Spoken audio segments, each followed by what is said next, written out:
l'Iran a tenté de saisir un navire américain. Une tentative d'interception survenue le 3 février 2026 impliquant un tanker américain sous pavillon des États-Unis, le Stena Imperative. Ce jour-là, plusieurs vedettes rapides armées appartenant aux gardiens de la révolution islamique ont tenté de forcer le navire à ralentir et à s'arrêter. Le tanker a immédiatement accéléré, il a fui, tandis qu'un destroyer américain est intervenu pour l'escorter hors de la zone. Résultat, aucune saisie, aucun abordage, aucun prisonnier. L'incident s'est arrêté là. C'est typique de ce que l'Iran appelle une action de contrôle et non pas une capture. En parallèle, les seules saisies confirmées en février 2026 concernent des tankers étrangers officiellement non américains. J'insiste sur le officiellement non américain, qui sont accusés par Téhéran de contrebande de carburant dans le Golfe Persique. Les forces navales du corps des gardiens de la révolution islamique, en abrégé CGIR, ont annoncé avoir intercepté puis saisi 2 navires soupçonnés de transporter du carburant de contrebande au large des îles Farsi dans le Golfe Persique. Dans un communiqué diffusé le jeudi 5 février 2026, il est indiqué que l'opération a permis de découvrir plus d'1 million de litres de carburant dissimulé à bord des 2 bâtiments. Une cargaison massive, révélatrice d'un trafic extrêmement bien organisé. Le communiqué précise également que 15 membres d'équipage étrangers ont été interpellés lors de l'intervention avant d'être remis aux autorités judiciaires compétentes pour la suite des procédures. Selon les informations fournies, ces navires seraient liés à un réseau structuré de contrebande de carburant actif depuis plusieurs mois dans la région. Il ne s'agirait donc pas d'un simple coup isolé, mais d'un système bien rodé. Le corps des gardiens de la révolution islamique explique que cette opération est le résultat d'un travail approfondi de renseignement combinant surveillance, suivi maritime et interception ciblée ayant permis d'identifier précisément les navires impliqués avant de passer à l'action. Ces dernières années, l'Iran a renforcé ses opérations contre la contrebande de produits pétroliers dans le Golfe Persique. Le carburant iranien est régulièrement exporté illégalement vers les pays arabes voisins où il peut se vendre jusqu'à 20 fois plus cher qu'en Iran, ce qui alimente des profits considérables. Les autorités iraniennes affirment que ces actions répétées portent un coup sérieux au réseau de contrebande organisé en affaiblissant leur circuit logistique et en asséchant progressivement leurs ressources financières. Ça, c'est une affaire. Maintenant, si on cherche un véritable précédent d'arraisonnement de navires américains, il faudra remonter loin, à 10 ans exactement, en janvier 2016. C'est le seul cas incontestable, documenté, reconnu par les 2 parties. C'est quoi l'affaire? Le 12 janvier 2016, 2 petits bateaux de patrouille fluviale de la marine américaine, des unités légères armées de mitrailleuses, effectuaient un transit de routine entre le Koweït et le Bahreïn. À la suite d'une erreur de navigation, les 2 embarcations sont entrées dans les eaux territoriales iraniennes, à proximité immédiate de l'île de Farsi, une île qui abrite une base navale stratégique des gardiens de la révolution. La réaction iranienne a été immédiate et méthodique. 4 vedettes rapides des gardiens de la révolution ont encerclé les bateaux américains, établi un contact radio et ont ordonné l'arrêt des navires. Les marins américains, conscients du déséquilibre tactique et du risque d'escalade, ont obtempéré sans résistance. Il n'y a eu ni tir de sommation ni combat, mais la scène était clairement coercitive. Les armes étaient visibles, un encerclement rapproché, un contrôle total de la situation. Les 10 marins américains, composés de 9 hommes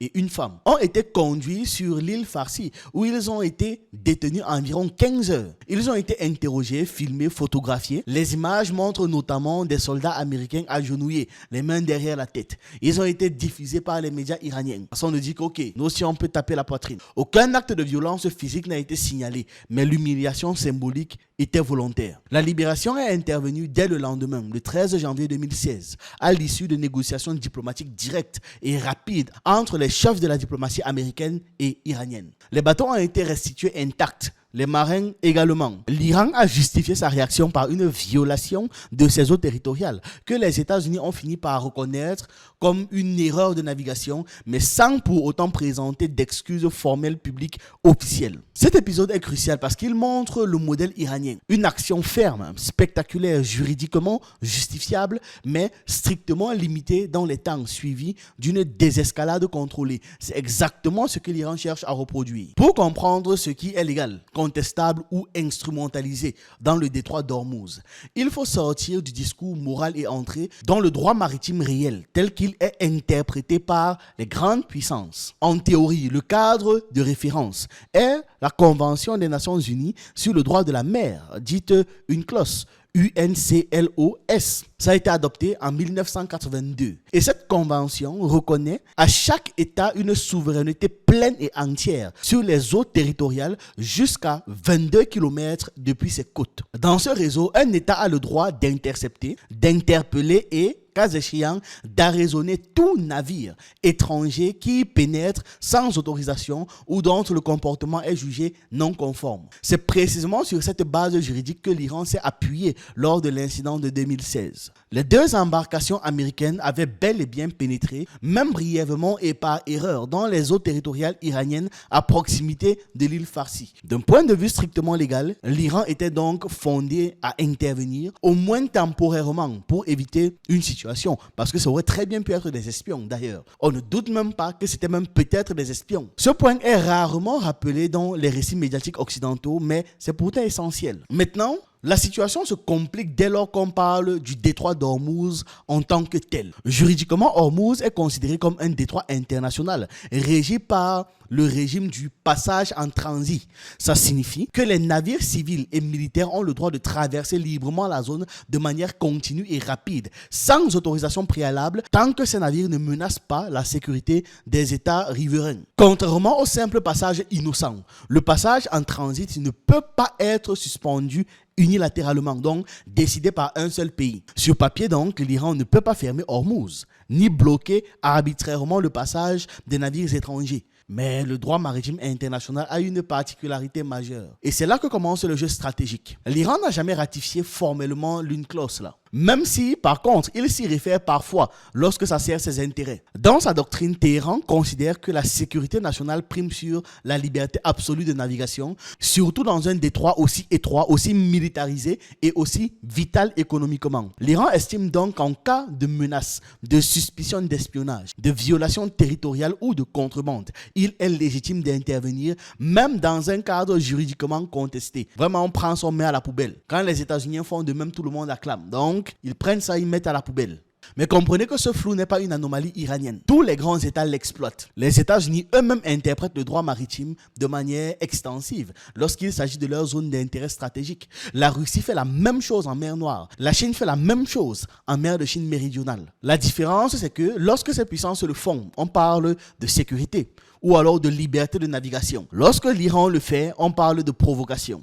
Les précédents internationaux montrent d'ailleurs que la ligne entre légalité et illégalité est souvent très politique. La saisie de navire américain USS Pueblo, par exemple, par la Corée du Nord en 1962 a été justifiée par Pyongyang comme une violation de ses eaux territoriales. L'affaire de l'USS Vincennes en 1988, qui a abattu un avion civil iranien dans le golfe Persique, s'est produite dans une zone juridiquement disputée, sans que cela n'empêche Washington de parler de légitime défense, alors qu'on parle là d'un avion civil. En 2019, l'Iran a saisi un tanker britannique en réponse directe à la saisie d'un navire iranien à Gibraltar, dans un jeu assumé de représailles juridiques croisées. Autrement dit, le détroit maritime n'est pas un arbitre neutre, c'est un outil de rapport de force utilisé différemment selon la puissance militaire et l'alignement géopolitique des acteurs. À Hormuz, l'Iran exploite cette zone grise-là avec précision parce qu'il n'interdit pas le passage, mais il rappelle constamment qu'il peut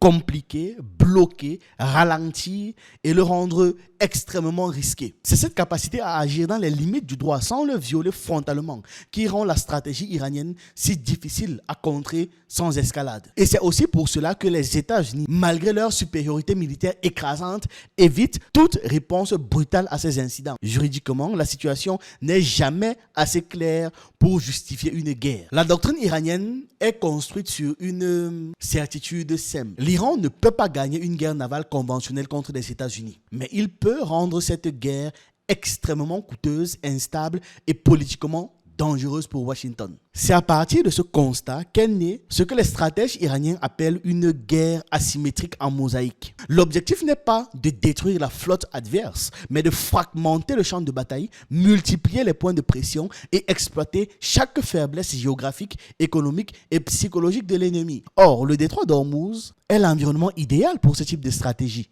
C'est étroit, c'est saturé de trafic civil, c'est vital pour l'économie mondiale et impossible à sécuriser totalement, même si vous avez une supériorité militaire écrasante. Dans ce dispositif, le rôle central n'est pas joué par la marine régulière iranienne, mais par les gardiens de la révolution, et plus précisément leur branche navale. Cette force opère selon une logique différente, rapide, décentralisée, agressive dans la manœuvre, mais extrêmement disciplinée dans le seuil à ne pas franchir. Les vedettes sont rapides, armées de mitrailleuses, de roquettes ou de missiles légers. C'est conçu pour saturer l'espace, harceler, encercler, tester les réflexes adverses, puis se disperser avant toute riposte massive. L'arraisonnement ou même la simple tentative d'arraisonnement s'inscrit dans cette logique. Ce n'est pas un acte improvisé, ni même une provocation émotionnelle. C'est un outil tactique, précis, pensé pour produire plusieurs effets simultanés. D'abord, démontrer que l'Iran conserve une capacité de contrôle opérationnel sur Ormuz, même face à la première marine du monde. Ensuite, rappeler que chaque navire qui transite via Ormuz